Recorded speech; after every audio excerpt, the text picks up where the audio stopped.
Est-ce que au Parti communiste, vous appelez à continuer la grève? On a entendu tout à l'heure Laurent Berger qui dit, donc le leader de la CFDT, qui dit qu'il faut une forme de trêve jusqu'à début janvier, pour que les Français puissent profiter de Noël. Est-ce que vous êtes sur cette ligne-là?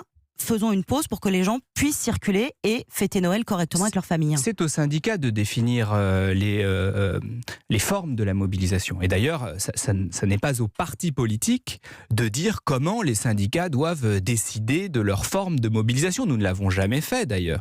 Nous sommes là à la fois pour soutenir les mobilisations sociales et pour apporter des solutions alternatives. Parce qu'il y a des solutions alternatives. Et puisque vous évoquez la question de la trêve Noël approche.